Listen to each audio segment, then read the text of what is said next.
All right, ladies and gentlemen, welcome to Chapter 5, West Africa.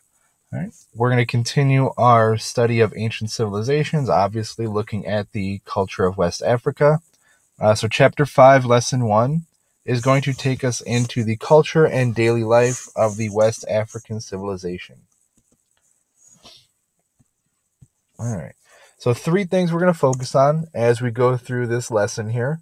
Number one is going to be the village life in West Africa. Second, we're going to get into the trade and commerce of West Africa. And finally, we'll finish up with the oral traditions of West Africa. All right, so big idea number one, looking at village life. Family was very important to the West Africans. Right, there's a concept called kinship, which is a connection among people through blood, marriage, or adoption. All right, so basically how people are related. Okay? So in this idea of kinship, we have a concept or a term that's called a clan. All right, a clan is a large group formed by other kinship groups. All right, you may remember this term from 6th grade, with clans being smaller groups of people in a tribe. All right, so very similar here with clans being groups formed by other kinship groups. All right, so a way to kind of help you differentiate between the difference between kinship and clans, look at it this way. Kinship would be considered your close family. So the people that you would invite over for Thanksgiving dinner. All right, it's really just going to be your mother, your father, brothers, sisters. If your brothers and sisters are married, their spouses as well. All right, so that's going to be your kinship, just your immediate family that you would see during holidays. All right, a clan, on the other hand, is your extended family, and that's going to be more of the people you would see at your family reunion, people that you're maybe related to through, your mom's brothers, sisters, cousin. All right, so a very extended family that you really only see on special occasions. All right, so that kinship is your close family. Clans are going to be your extended family. Okay? As we've seen through other societies that we've studied this year and last year in 6th grade, whether it was with Miss Pahalski, Mrs. Tobel, or Mr. Terrazino, the structure of society is going to be very important to the civilization. Now, West Africa, their society wasn't like any that we've looked at so far between the Greeks and the Romans. All right, the West Africans are kind of going to be going a little bit further back to Mesopotamian structure, where your chiefs or the leader of the village is usually going to be a male, who's considered a great warrior or wise for whatever reason. Not democratic. People didn't vote. All right, we've seen that a lot more in Greece and Rome, but moving into Africa, we kind of go back to someone just coming to power or just being selected as a leader for various reasons. All right, so the village chief, again, would usually be a male. Sometimes the chiefs would get together and form what's called a council of elders. All right, and the council of elders would make decisions and lead the village. All right, our second concept here, the second big idea, is going to be the trade and commerce of West Africa. All right, so again, like Mesopotamia, farming was going to be essential to survival. All right, and once farming developed further, it allowed people to begin specializing in labor. All right, and again, like the Mesopotamians and the early hunters and gatherers, once agriculture developed, people were able to spend their time doing more things other than hunting and gathering. All right, it allowed people to really focus their time on other areas that would help the tribe or the village continue to move forward and thrive. All right, so again, like you talked about last year with Miss Tobel, Mrs. Pahalski, or Mr. Terrazino, labor specialization is when you kind of take your time and you focus on other types of work, whether it's art or specializing in farming or agricultural methods.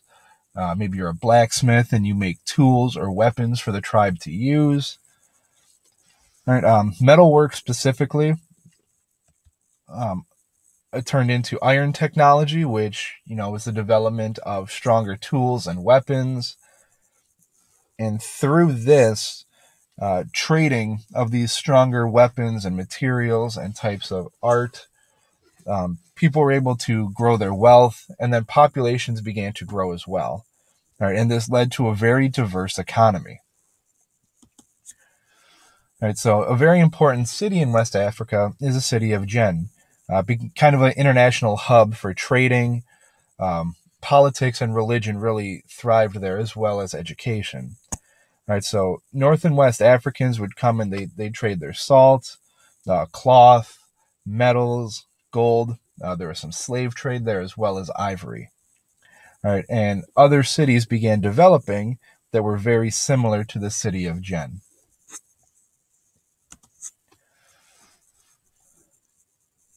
All right, so before labor specialization, kings, their real purpose was to settle court disputes and collect taxes. All right, so they weren't a very integral part of the society, didn't really have too much power as what we would think of as a king would have. However, once labor and trade specialization develops, the kings become infinitely more powerful because they have a lot more control over the trading, right? And it gave them a lot more power. Right? So they also kind of had a religious role. Again, kind of like the Egyptians, the king kind of had the closest relationship to their god, and they would pray for rain, fertile soil, and land for the growing of crops, as well as wealth. All right, and finally, we're going to look at the oral traditions of West Africa. All right. Oral traditions, again, there's no written history of West Africa. So the only way for, the important stories and the culture and the heritage was to be passed down through oral history. All right, so, all of this had to pass down through storytelling. The people who passed down these stories, they were called griots. All right, they were the storytellers of history and spirituality of the clan and the tribe. And so the griots, they knew everything that was going on in the tribe. They would tell the stories of events and folk tales that might have faded down from memory. All right, so as time goes on, stories change. It was the job of the griot to, keep that story as accurate as possible, so future generations could learn and remember the history of where they came from. All right, the next role was to act as a historian. All right, they were to remember and sing, up to seven generations worth of the tribe or family's history, and in some areas, be completely familiar with the songs of ritual necessary to summon the spirits and gain the sympathy of their ancestors. So it kind of had a religious job as well. Okay, and then finally we have the musician. And as another role they had, oops, sorry, hit the wrong button. There it is. All right, the musician, accomplished musicians, they would orchestrate a circle of music and dance, which would bring in other audience members until they became performers, creating a community experience that everybody could enjoy. Okay. All right, so if I kind of went over something real quick and you need a little more clarification, you can look at the author's notes at the website here. All right, but hope you enjoyed, and I will tell you a little bit more about West Africa in chapter 5, lesson 2, and lesson 3 over the next few weeks here.